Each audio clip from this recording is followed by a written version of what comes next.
Good night, and welcome to Cosmic Complexity. I'm your host, Graysonauth, and this is my co-host, Trents. Messer. I mean, you probably know me by now, you know. Yeah, they know you, but Yeah. we're going to introduce ourselves every time. Okay.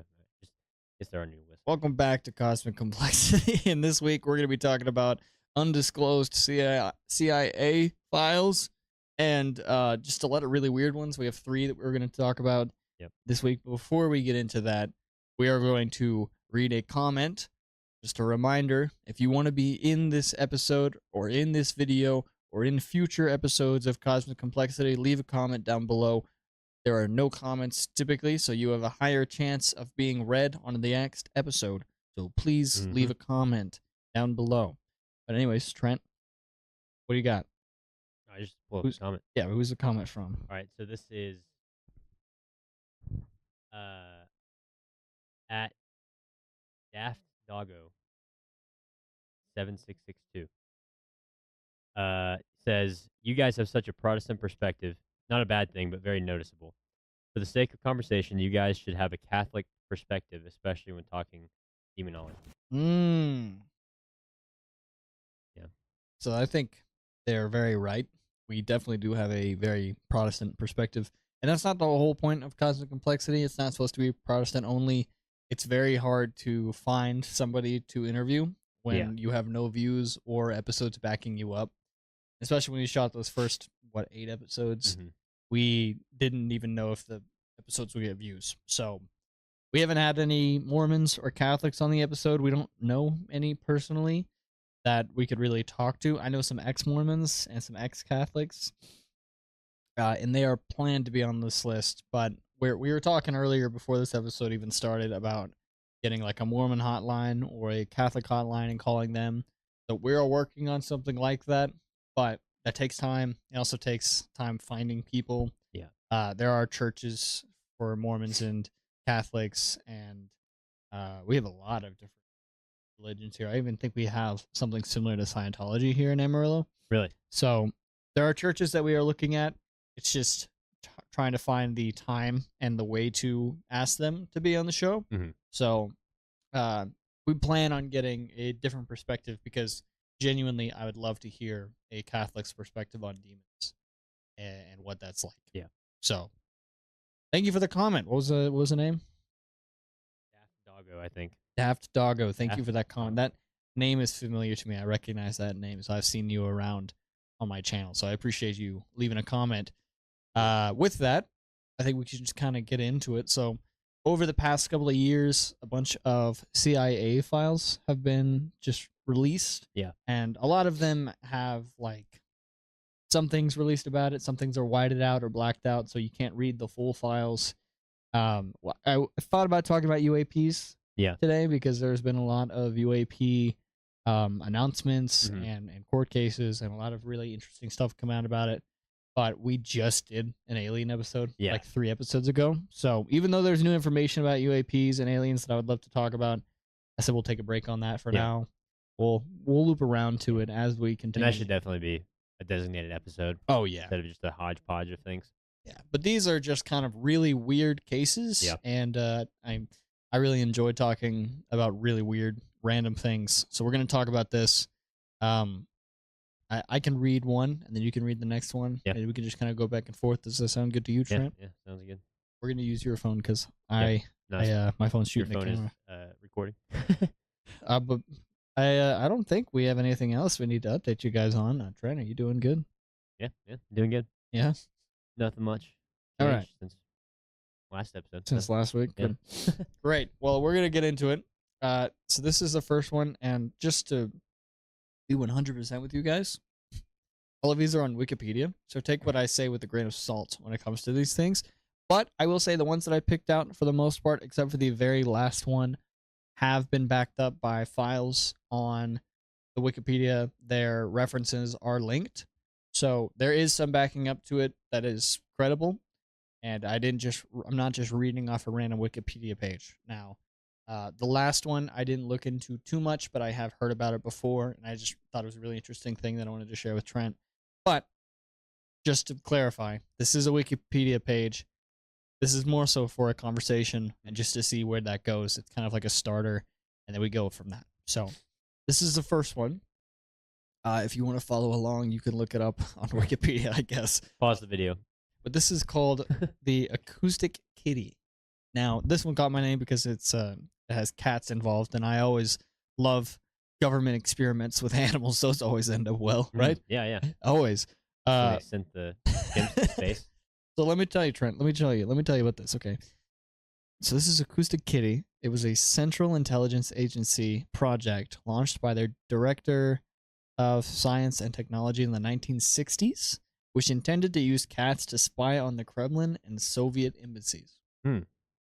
So it was a plan to use cats, and I also, when I read through the files, dogs were also mentioned. So they were testing on multiple animals, and a lot of the documents that were released were like talking about funding. So like we need more funding for this, or this is costing too much. Yeah. We need to make sure that they're kind of going back and forth, and it was a lot of just kind of like jargon, like talking about the process of it. But what they were doing was they had a wire and then like an earpiece and then a speaker.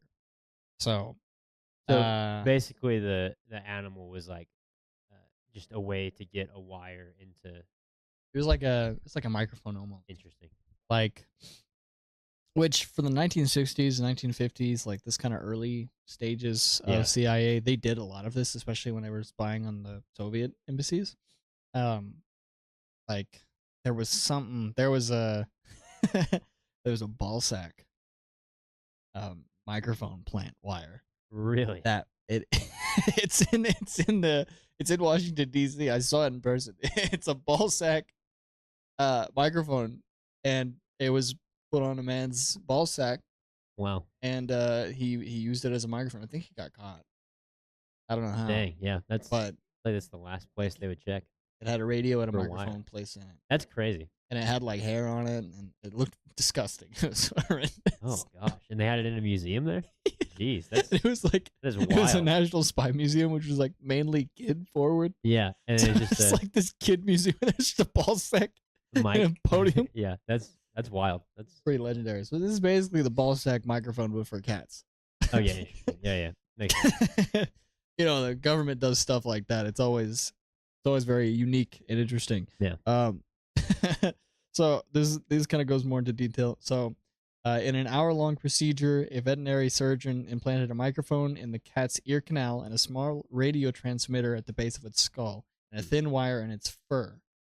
This would allow the cat to innocuously record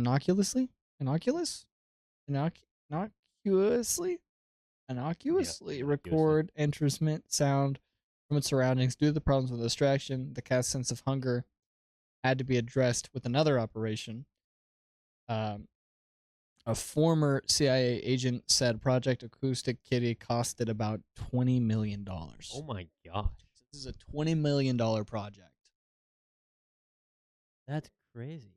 So can you can you imagine your tax dollars going to an acoustic kitty? Yeah, that is interesting. Like, kind of makes you wonder, like, what kind of stuff they're spending tax money on now. You know, like, I mean, yeah, who that's knows? Interesting. So, the first acoustic kitty mission was to eavesdrop on two men in the park outside of the Soviet embassy in Washington D.C. The cat was released nearby, but was hit and allegedly killed by a taxi almost immediately. Dang. However, this was disputed in 2013 by Robert Wallace, a former director of the Office of Technical Service, who said that the project was abandoned due to difficulty of training the cat to behave as required, and the equipment was taken out of the cat. The cat was resewn for a second time and lived a long and happy life afterwards. Oh. So the cat didn't die. Allegedly, it got killed by a taxi, but that never happened. It just got opened up and sewed back up twice. Well, what they're saying is they opened it up because the wire was in its fur and it had an ear canal in it. Yeah. They had to take all of that out of the cat. Yeah. Which, incredibly sad. This is another thing where it's like, it's kind of interesting, but it's also, all right, so we were just putting a cat through an entire surgery just because. Yeah. Like, they cut that cat's head open, they cut the fur to get the wire in there, yeah. and they put a thing in his ear canal. I'm sure that wasn't comfortable for the cat. Mm-hmm. And I'm sure there's worse things done to animals And again, this is also probably the dogs as well, because the dogs were mentioned in the paperwork. So can't say I love it. Can't say I love the idea of a cat getting cut open and put together, even though the cat lived happily ever after. Yeah. It's also the 60s, you know, who knows if the Right. cat Yeah. really did live happily, but really weird kind of. So the Yeah. cat did fine. The subsequent tests also failed shortly thereafter, and the project was considered a failure, declared to be a total loss. However, the accounts reports more success for the project.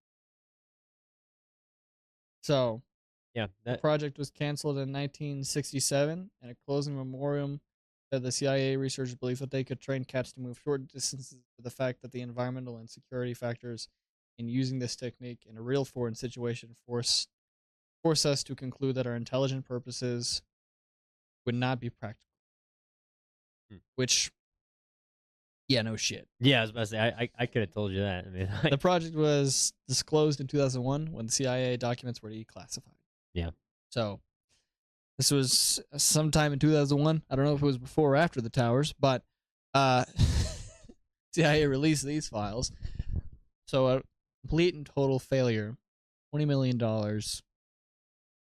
Yeah, I like what could they have possibly spent $20 million on is my question. Like what, I mean, surely it didn't cost that much to, cut a cat open and put a wire, inside of it. I mean, I don't know, that's just, I wonder what else.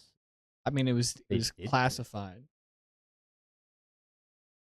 They had to probably pay off the people, like the person who got the cat, the person who did the surgery, the person who made the radio, the person who made the wire, the person who made Yeah.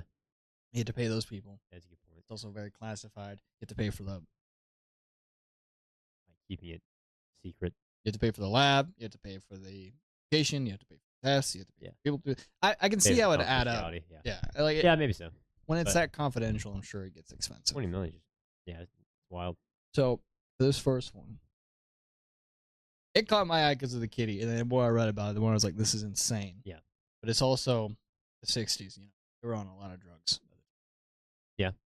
But can you? All I can think about is like my cats being involved in that. Yeah. And like Artemis, maybe.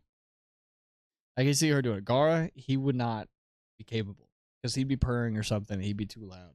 Mm-hmm. Ranger, my other cat, she would just be too skittish. See, I feel like Gara would be the best one in my opinion. So he'd purr. He'd be like, well, he doesn't necessarily have to, be he doesn't necessarily have to hide. You know what I mean? Oh, are you saying it would get in the way of the mic? Yeah, the microphone wouldn't pick up anything. Oh, here's. It'd be like the secrets of the governmental files and what we're gonna do. We're gonna bomb. Never mind. I'm not gonna say that on the internet. Don't say that. I'm not gonna say that on the internet. I'm not gonna classify what I was gonna say. Yeah. Talking about. No. That joke. Talking about like lunch was the bomb. You know. It was the bomb. It was good. The lunch was the bomb. Anyways, no. Yeah, I feel like. Well, okay. Also, like, how do you train a cat to do that? You know what I mean? I don't think you can. I don't think they did. They said I feel like dogs. I mean, I'm not very familiar with cat training or dog training for that matter, but it seems like dogs are easier to train than cats are because I feel like cats are a bit more like independent and stubborn, whereas dogs are just kind of like, like, yeah, they'll if they know what they're supposed to do, they'll figure it out. Like, yeah, we can train dogs to find stuff. I also think like cats are too inconsistent. You never know what they're gonna do. Yeah. And I think that was why it was such a failure, is that they would send this cat out and it'd get distracted by something. And like they said in the files that they were able to get the cat to travel short distances, but that's about as far as it went. Yeah. Like you can't send a cat to find somebody and hang out near them. There's no way for a cat to know unless you got like a laser where the cat is like following the laser. Even then though, the cat's just trying to get it was a stupid idea. Whoever came up with this stupid fucking idea needs to die and burn. I mean, this is a long time ago. They might already be dead. Yeah, I hope so. I hope that fucking idiot. No, they're still in the CIA. government. They're still trying to crack the old. He's in Congress right now. Acoustic kitty problem. He's an acoustic kitty. Yeah. Now I feel like the only way it could work is if you're somehow able to put the cat in the building. You know what I mean? That you're Throw it in there. yeah, exactly, yeah. And then, but then they would be like, "Why the heck is there a cat in here?" You know what I mean? And they probably just like throw it out. Whose and then- cat is it? Yeah. What is this cat doing here? What is this Throw cat? it out. Throw the cat out. Shoot it in the street. No, but more cat. Look at the cat. A Raffert Steinschirfen. Look at the cat. He got friendly balls. Cheese balls. We call the cat cheese ball. Give cheese ball vodka. Yeah, name him Cheeseball. Give cheese ball vodka. Have some vodka. And then Tell- see, and then the cat's drunk, and then it's not even any. Tell cheese ball our classified information. You should go whisper our classified information into Cheeseball's ear. Cheese ball ear look weird.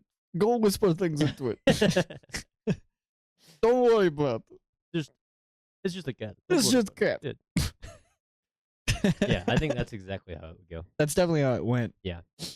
And then the cat started purring, and they didn't hear any of the classified Yeah. information. So, And then they're like, "This is $20 million down the drain." yeah, and they're like, well, I guess we can. That was in the '60s too. I think $20 million in the '60s is probably worth a lot more. Yeah, I mean, I think that.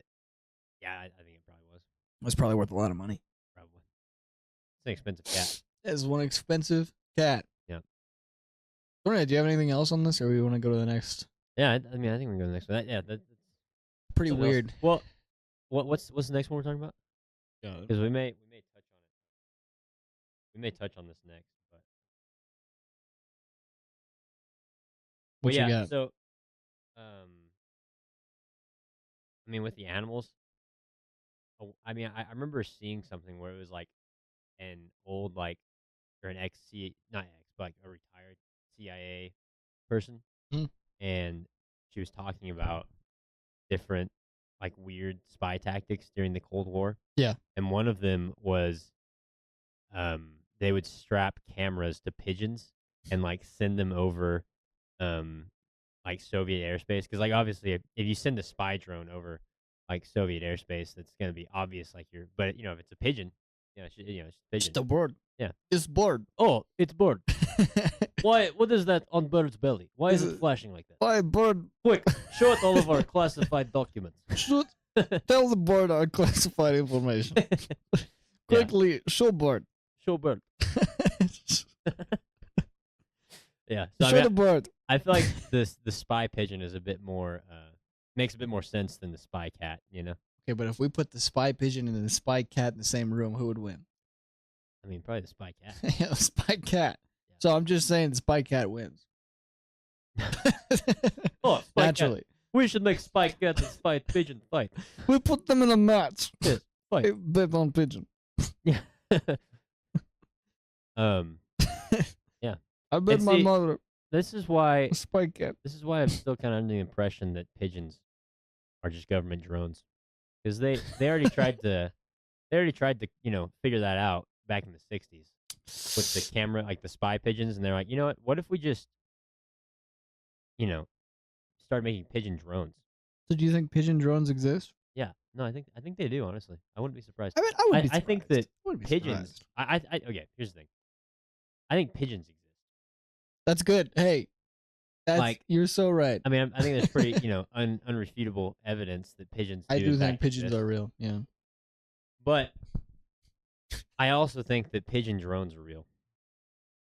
I mean, with the technology we have today, like we got self-driving cars. You know what I mean? Yeah, that's Surely true. they can make a Self-driving pigeon. friggin' bird drone. Yeah, self-driving pigeon. A If you will. friggin' self-driving pigeon. Yeah. That's what we want. Yeah. I mean, those big ones? The You big could fit a lot in Yeah. those things. Those things are pretty big. I bet they got bombs in them too. Pigeon bomb. Just making a bombing run. What pigeon? Why does the pigeon make noise? What is that coming out the pigeon? Is The pigeon drop big poop. Big pigeon poop. Get bomb. Big pigeon poop bomb. poop bomb. Anyways, You got I think that's all I had on that. That was my and only big thought. pigeon poop bombs. Yeah.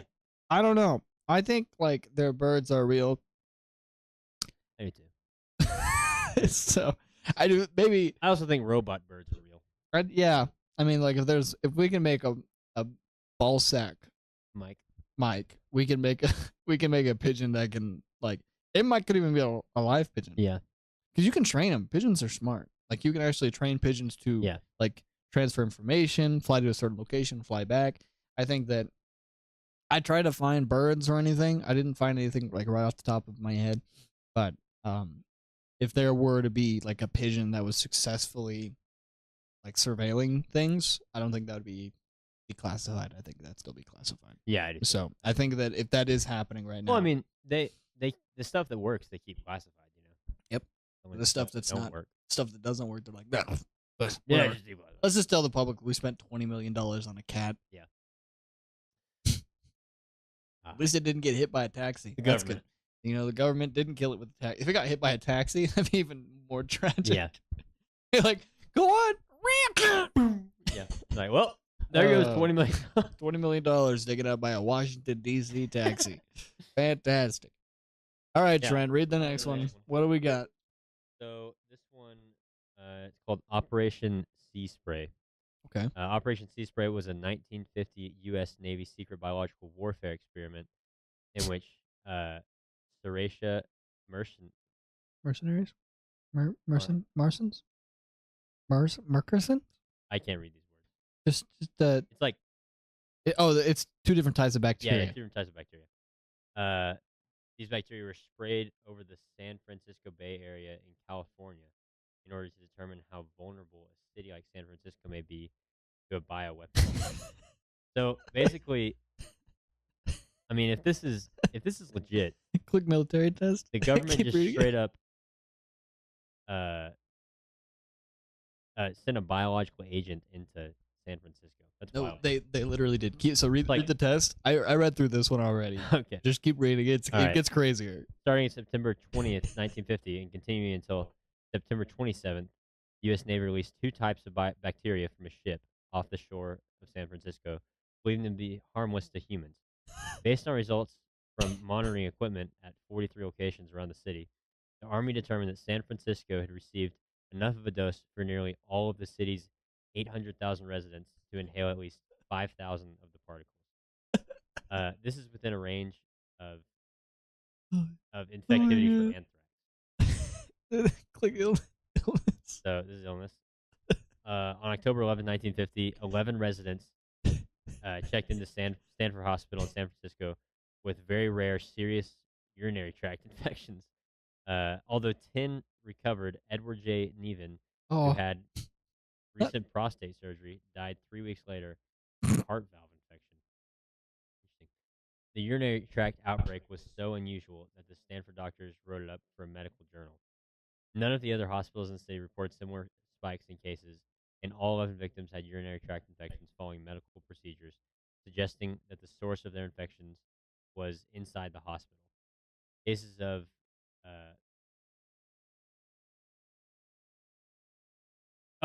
pneumonia in San Francisco also increased after the bacteria was released through casual relation, though a casual relation has not been conclusively established. There was no evidence that the Army had alerted health authorities before it blanketed the region with bacteria. Doctors later wondered whether the experiment might be responsible for heart valve infections around the same time, as well as serious infections seen among intravenous drug users in the 1960s and 1970s. Isn't that insane? That is insane. So in the 1950s, the U.S. Navy was like, you know what? Let's drop chemicals in the water to see if they can survive a biochemical attack. Yeah. Just to simulate it. That is They crazy. didn't simulate it. They did it. They attacked their own citizens. Yeah. Just because. Yeah. What was it? What was the numbers? The 5,000? Oh yeah. Was it particles or something? 5,000. Yeah. So 5,000 of the particles. The Army determined that San Francisco had received enough of a dose for nearly all of the city's 800,000 residents to inhale at least 5,000 of the particles of bacteria. So all 800,000 of them. And this is within the range of infectivity for anthrax. That's insane. Yeah. The 50s. And then the people, like 11 people got sick. One of them died. So that's cool. Yeah. At least only one died, I guess. It seemed like There was All 11 multiple victims cases. had urinary tract infections following medical procedures, suggesting that the source of their infections was inside the hospital. Huh. But even if it's chemical, biochemical, it could have Yeah. been anything. Yeah. Like it could have been just floating in the air. If everyone like inhaled 5,000 particles, it's inconclusive whether or not they were responsible. Would they claim to be responsible? Do you think our government would claim to be responsible for these tests? I mean, no. There's similar war tests. You want to look at those? You want to see the similar ones? Similar biological warfare tests? Sorry, I was just looking at the lawsuit. Yeah, well, Looks like there was a lawsuit for it? yeah, Nevin's family tried to sue federal government as So the alleging guy, negligence and responsibility for the death of Edward J. Nevin. Yeah. did The they, lower court ruled against them primarily because the bacteria used in the test was unproven to be responsible for Nevin's death. The Nevin family appealed to the suit all the way to the U.S. Supreme Court, which declined to overturn lower court judgments. yeah, I don't think that they'd win that case. I'm sorry. I just feel like there's no way of really proving it. At least at the time. The Yeah. 50s, they didn't have The medical technology. the ability to yeah. look into the blood. And also, I mean, like, that is wild that they did that. Like, they just, sprayed bacteria on They a could have population. done it to a smaller city. Yeah, or like, why would they how go about for the they could have done it biggest? with cats, like Yeah. Let's spend $20 million on cats. Yeah. Introduce a biological agent into. Well, so I think towards the beginning it says that they seemingly believed that it wouldn't harm humans because Yeah. they tested it on a couple. So Yeah. they're like, yeah, these 4 people seem fine. Let's release it to all 800,000 people. That'll work. Yeah. Freaking Navy. Yeah. U.S. Navy maniacs. What do you think of that, Trent? Yeah. What do you think of that one? I mean, I think that it's crazy. you can't. Yeah, I mean, it was really hard to prove that was the reason for Nevin's death. Poor Nevin, R.I.P. Nevin. But that, I mean, if it was, that's kind of messed up. You know what I mean? Like, if it was the reason and they just covered it up. I mean, the fact that so many people got sick from it. Yeah, well, that's I mean, also but pretty it was messed up. also like the 11 people had similar, like they just had medical procedures. Yeah. And they all had urinary tract infections, and it was like in that same area, Yeah. That is a little peculiar, suspicious. little odd. Little, I mean, little ODD. I feel like this one there's not too much to it. It's just really, really freaking interesting. Like it's just, I think it's crazy that was approved to happen in the first place. Oh my gosh. What is it? What did you find? So it's saying that between 1949 and 1969, open air tests of biological agents were conducted 239 times. That is wild. In 80 of those experiments, the Army said it used live bacteria that its researchers at the time thought were harmless. In the others, it used inert chemicals to simulate bacteria. So basically, 80 times they used real bacteria that they thought was harmless.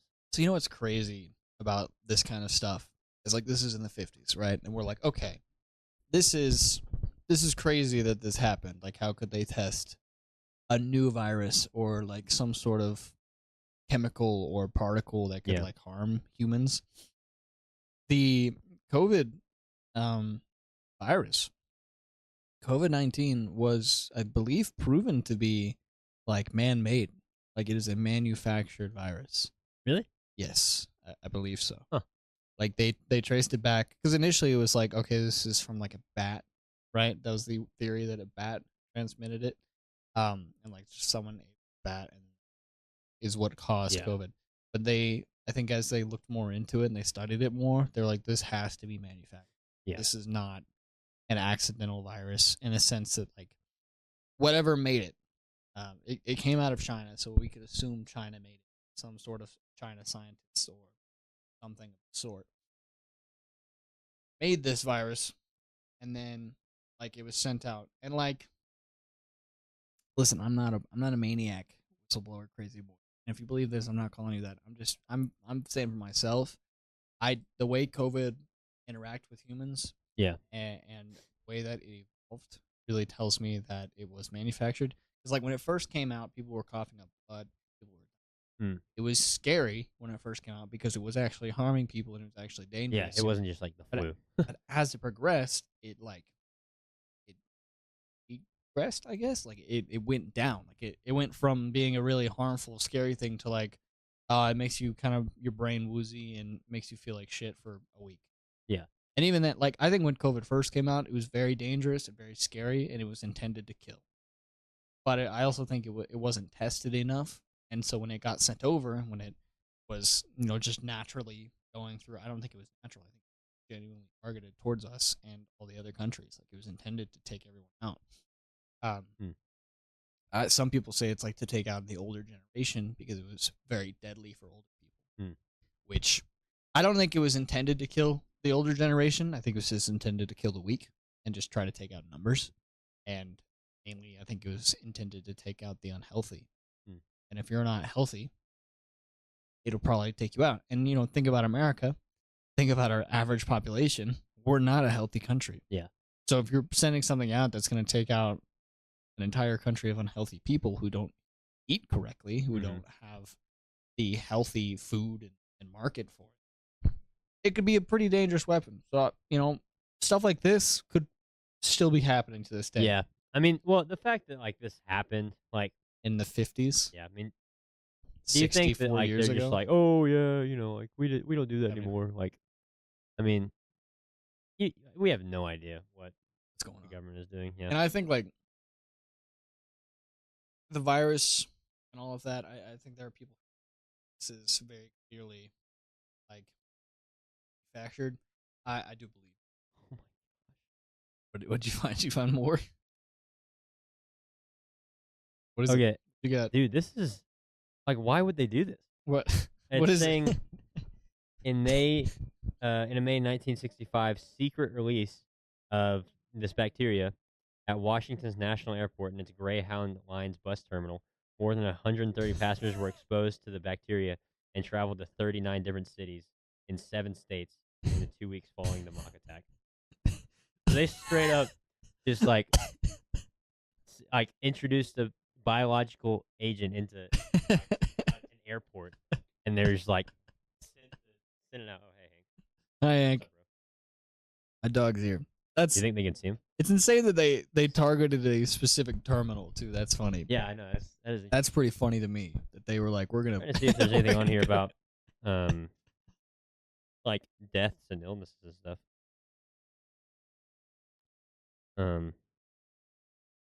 Yeah, Oh, it's okay. In the 1950s, Army researchers dispersed zinc, uh, cadmium sulfide, now a known cancer-causing agent, over Minnesota and other Midwestern states to see how far they would spread in the atmosphere. there he goes. The particles were detected more than 1,000 miles away in New York State.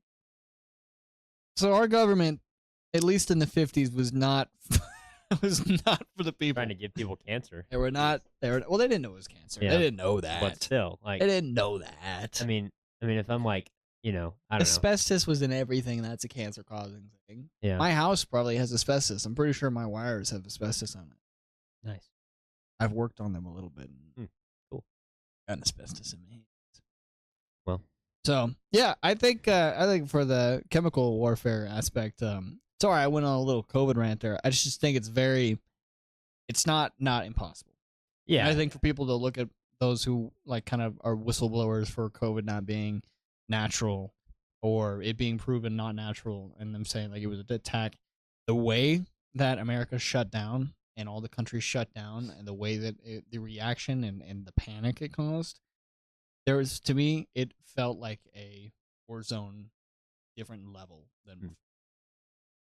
Like it felt like we were being manipulated to an extent. Yeah. And there's been a couple of things with like weather where there are theories that China has been working on devices that can control the weather and they can change how like storms are, like hurricanes and everything like that.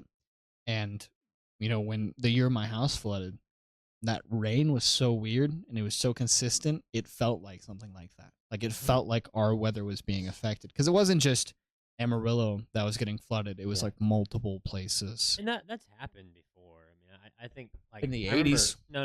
Like I remember back in. I mean, I was a kid. I remember. Well, you were probably living here. Yep.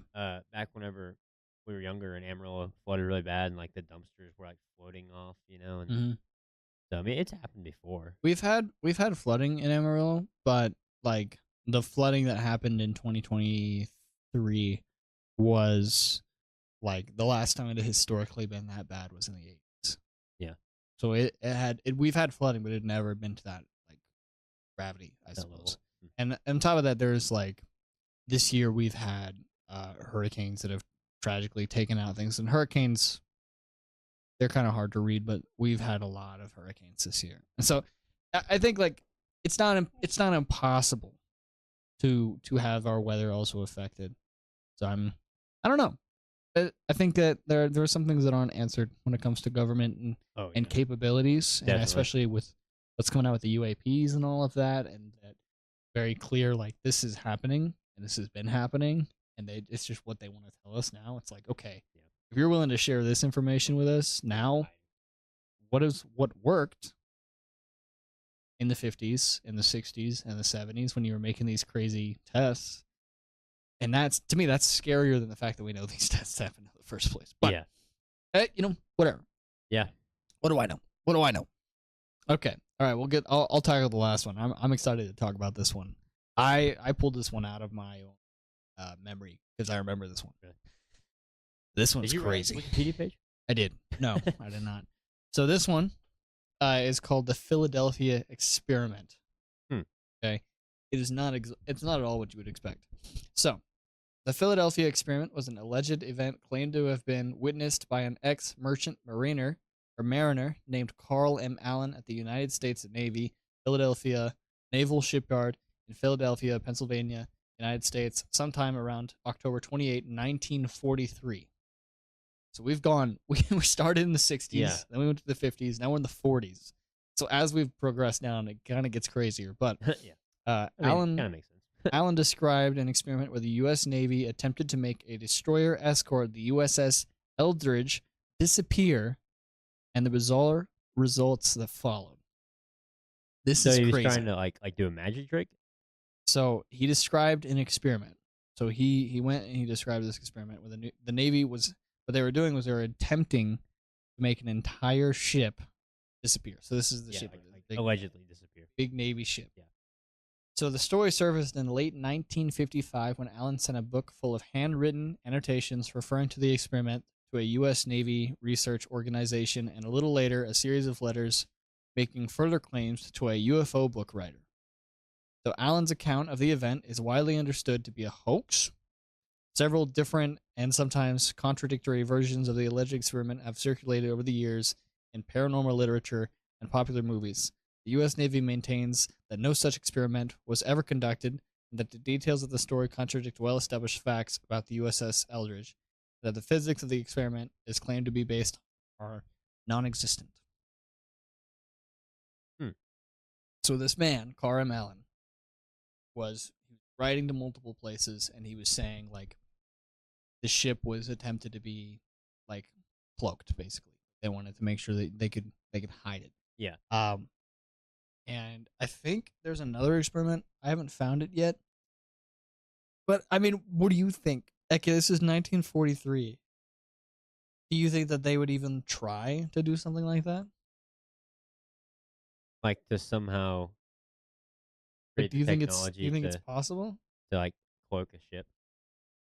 Yeah. Do you think it's possible now? I mean, With our technology now, do you think we could successfully cloak a ship? like a boat. Yeah. Okay. Or Yes. plane or drone. Yes, but not necessarily in the way that. He's describing. Yeah, I think that. Oh well, I mean, if you get a boat and just like put a bunch of mirrors on it, you know what I mean, reflect the water, and like if all you see is just open ocean, that boat. I mean, I guess it may look a little bit funny, like that this weird like shape in the distance, but like Yeah. if you're not paying attention, I feel like that would cloak it pretty good. Like that could be one way you could do it.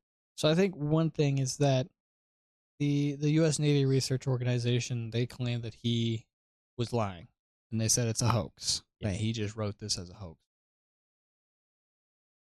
Can we really trust that though? Can we really trust the U.S. Navy that also in the 1950s was actively poisoning people in airplane terminals? Yeah. And the entire, I don't know if I trust the government Well, yeah. that much. So if they're No. like, and they also were saying that UAPs were a hoax. Yeah, I mean, of course they're gonna say it's a hoax. Like, They're like, so when they say it's a hoax, it's like, okay, do I actually believe this? yeah, So to an extent, he could have been a whistleblower in 1955 that was just pushed under the rug, like all of the same people who were. And this is also related to UFOs because he was writing to a UFO identifying book writer. So like, to me, based on what we know now with like UAPs and how that's kind of being declassified, and a lot of it is from the 50s and the 40s and all Yeah. these people who said like this is not real. It kind of puts us in a place where like maybe this was something. so it basically is the whole thing is they're supposedly using alien technology to cloak the ship, or trying to at least. So there is some more information given. So the story of a Philadelphia experiment originated in the late 1955 when Carl M. Allen sent an anonymous package marked Happy Easter, containing a copy of Morris K. Jessup's book of the case for the UFO unidentified flying objects to the U.S. To the U.S. Office of Naval Research. The book was filled with handwritten notes in the margins, written with 3 different shades of blue ink, appearing to detail a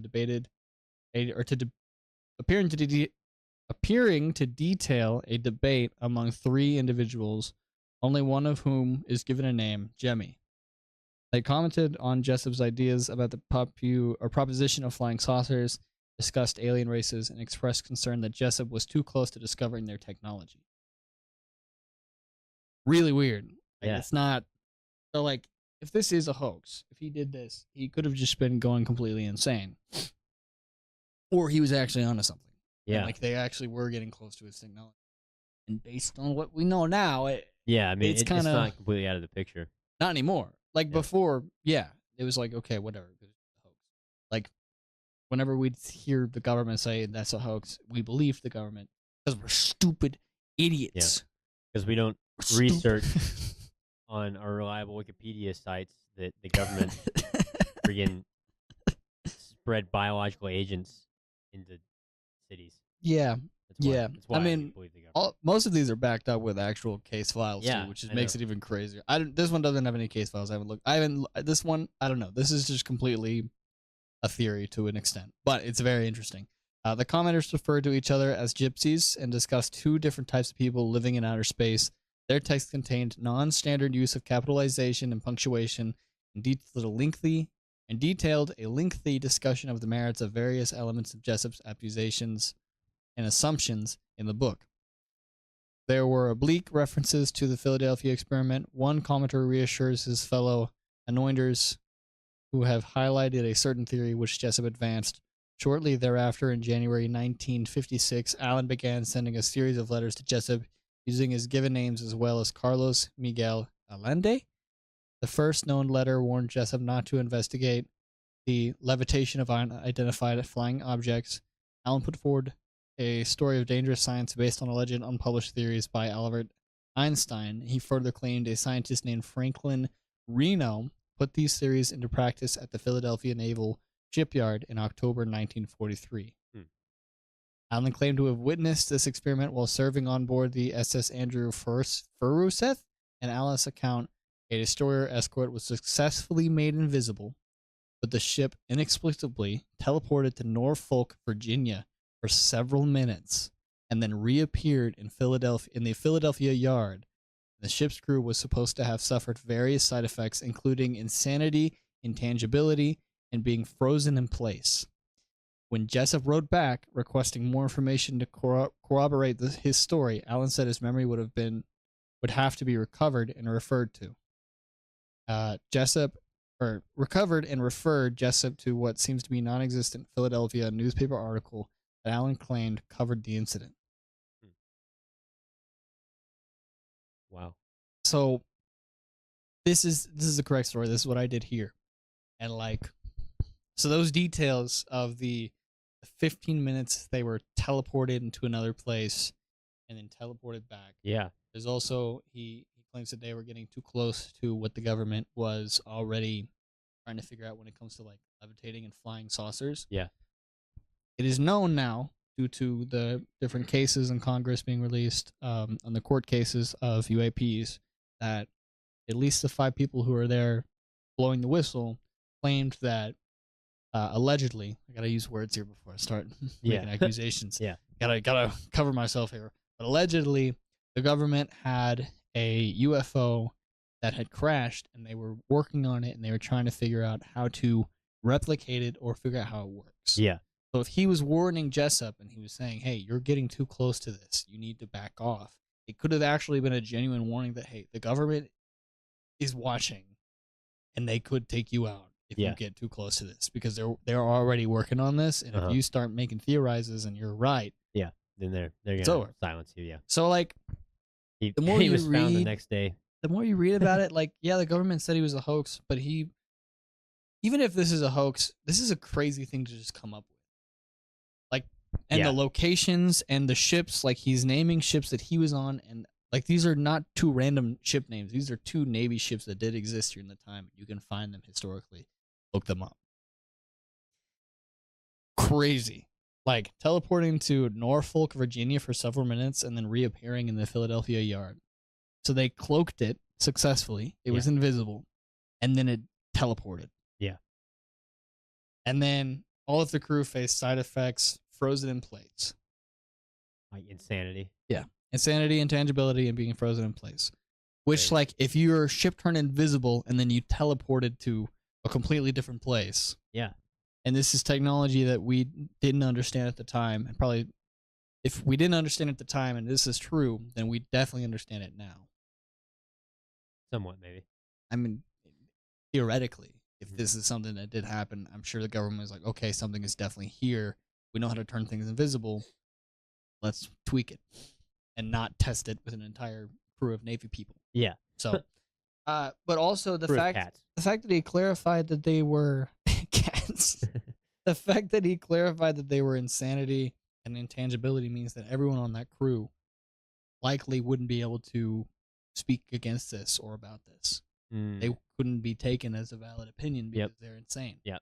And even if they were, like, to an extent, if that's true, no one on that ship or crew knew who they were or what was going on. Maybe that's just an assumption, but if that actually happened, they weren't on the ship when they witnessed this. Yeah. So if this is a true whistleblower right here, crazy. It's actually like one of the crazier CIA stories I've ever heard. Yeah, that is interesting. Like, it is just Kind of makes me wonder, if this is like true, like what did those crew members witness? You know, like, do you think that when they went to Norfolk, like, Virginia? I mean, I'm assuming they didn't witness anything. Like, I think they just experienced a movement of their bodies and the entirety of the ship that they probably never experienced before. And it was either like them going through multiple dimensions or like some sort of scientific where they just like were there. Like, I'm sure that the reason they went so insane is because humans are not capable of transferring our bodies like that or teleporting. Like I think that I wouldn't be surprised if we've been able to successfully teleport objects, but that's not what we're trying to do here. We're trying to teleport. We want that. So I think that if there are any scientists out there who are trying to, like, that would probably be the biggest thing. Is like, when you think about how we're built up naturally, like we have all of the little bits and pieces of our bodies are so important for how we work. Yeah. Like our cells and, you know, our brain and our organs, and like if that gets moved in any shape or form, you could completely mess up our entire body. Yeah. Our brain alone, if that gets teleported back and it's messed up. So it's a very complex kind of thing to teleport a human. Sure. So especially if it's a human that works, but if it's just an object, like, yes, there will be cells and things holding it together, but it's not alive. That's the difference. So if it's changed to an extent, it can still function. Yeah, it's still the same. Yeah, it's still an object. Yeah. Depending on if it's like a technological device, like a phone, Yeah, maybe not. maybe not. But anyways, Yeah, that's crazy. let's see. There's some more things. In 1957, Jessup was invited to the Office of Naval Research, where he was shown the anointed copy of his book. Jessup noticed that the handwriting of the annotations resembled the letters he received from Allen. 12 years later, Allen would say that he authored all of the annotations in order to scare the hell out of Jessup. Huh. 2 officers on ON's, Captain Sidney Sherby and Commander George W. Hoover, took a personal interest in the matter. Hoover later explained that his duties as special projects officer required him to investigate many publications, and that he ultimately found nothing of substance to the alleged invisible experiment. Hoover discussed the annotations with Austin N. Stanton, president of Varro Manufacturing Corporate in Garland, Texas, during meetings about Varro's contract work of the ONR.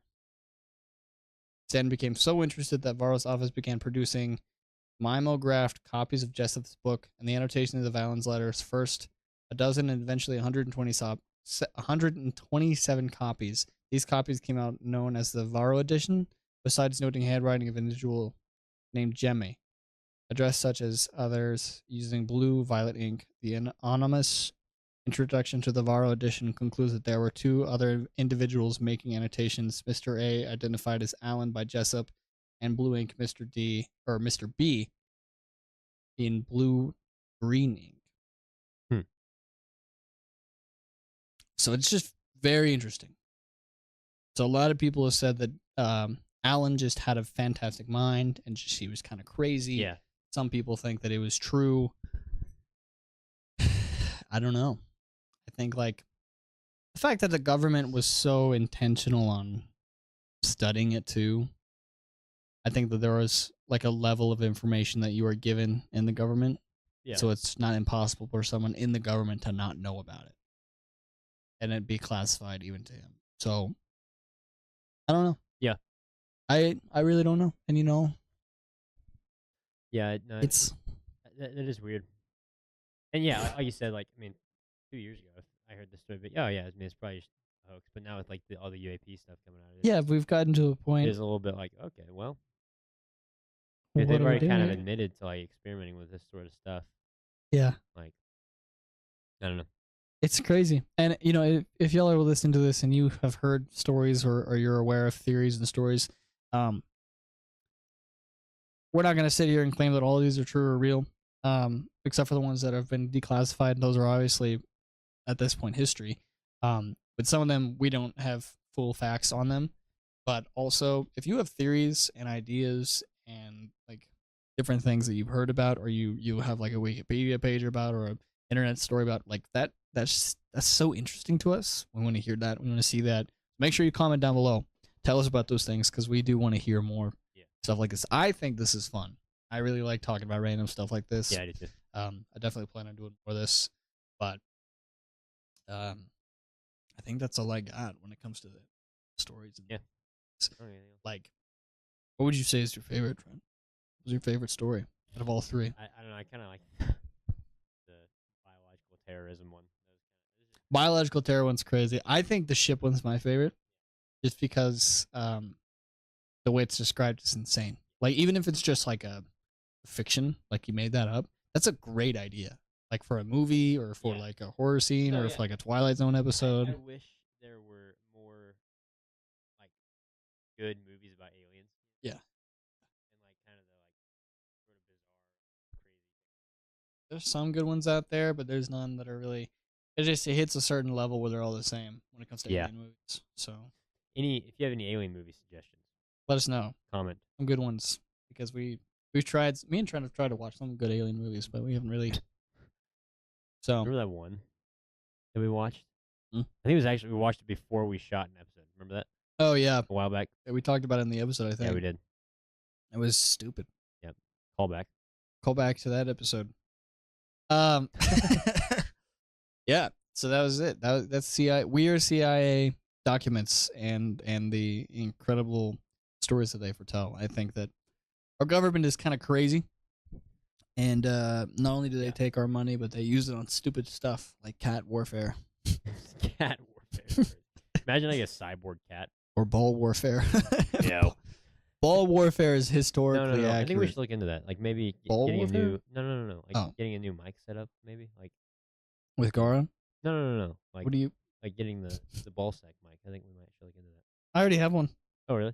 See, okay. Next episode, if we don't have any mics, but you still hear us, you'll know. Well, me and Trent are actually going to start an OnlyFans where the whole episode is recorded from our balls. No. Because you can't record with clothes on, so. Wait a minute. Well, no wonder it failed. They just walk in there, butt naked, and they're like, No, I think it's doing funny. Why do you have a mic on your balls? Brother, why your ball out? I think it's funnier if he had his ball just sticking out of a zipper. Like he unzipped his pants. It's just the ball hanging out. You know, just the ball pit. No beam. Yeah. I think that's hilarious. What Brother, why a ball pit? Why is your ball out? bull? So yeah, listen, this podcast,